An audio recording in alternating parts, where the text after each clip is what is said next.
For today's video mga kadiskarte, karon kay magpunta kami ng ilog kasi mangnaan kami. At sa Tagalog pa is mga will. Kasama ko si Idol Renren at saka si Idol Budlat. Oh, sobrang silaw ng suga, masakit yung mata ko. Kaya ito yung ito yung daan namin at iiwagi natin kasi baka mabangga tayo ah. Lisod nagmagdagma-dagma ang tiil natin. Arat kami. Shout out na sa mga followers diyan. Grabe kang iob sa dalan.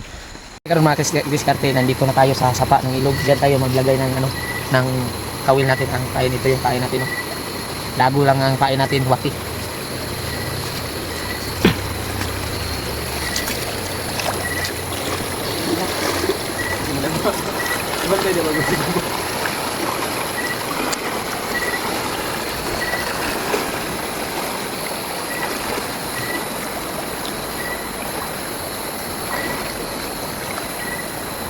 At yan mga kadiskarte, nagtatagtag na kami ng aming mga taan.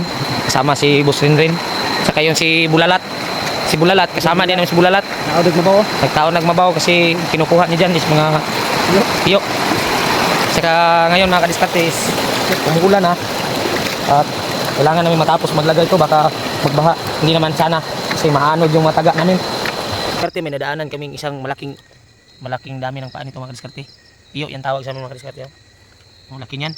So hindi namin kukunin yan kasi ang target namin is kasili at igat at saka pantat. Yung target namin. Hindi kami nangunguha ng mga isda na hindi namin type. Mga kadiskarte, nakakuha na yung baki yung kasama ko. Sobrang laki ng bakbak ko. Oh, yan kami. Yan yung mga type namin. Sobrang sarap yan. Yan mga kadiskarte, nakapag-plaster na ako. Nalagay ko na yung ano ko. Mga kawil ko at saka taan. Yan. Ito. Sa malaking bato na ito. Ito po. Yan. Yan, naghigot na yung si Bulalat. Naghigot ng taan niya. Sobrang kadiskarte, manguli namin kay uuwi namin sa aming balay kay bukas abangan nyo ang pagtibaw namin sa aming mga taan. Baka pala rin tayo at makakuha ng madaghan. Yun lang. At ngayon mga kadiskarte, nagsasayo kami mata kasi magtibaw kami sa aming taan. Alas 5 pa sa kan, wala pa tayong hilamos. Nagka-britsing-britsing pa ng muta ating mata. Sayo kami magtibaw kasi baka may kuha doon. At yun, tumitibaw na si Idol Renren, wala pa rin kaming kuha. Dalawang pandaw ng dalawang taan ang kinuha namin, wala pa rin. At yung si Budlat na naman, yung Arabo namin, pumapandaw na siyang taan. Ngayon mga kadiskarte, isa na lang yung wala namin natibaw. At si Boss Renren may tinitibaw pa doon sa ubos. Nandun sa ubos, yan. At sa akin nandun sa babaw ng sapa dito.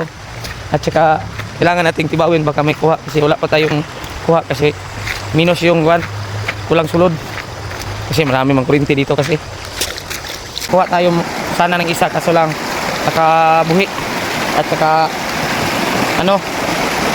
kasi masyadong mingaw. Isa lang yung kawil na taga ng kumuha natin ng isa kaso binubudbud sa sa malaking kahoy gapnod. Kaya yun nahibat yung baba niya, kaya yun nakatakas kasi may nabilin pang mga lamog-lamog, sayang. At yun lang, wala tayong ngayong pang ulam, diskarte naman tayo ngayon ng pag-ulam natin, wala tayong kuha. At yun lang, maraming salamat sa inyo mga kadiskarte. Thank you for watching at paki-share at paki-comment na lang po.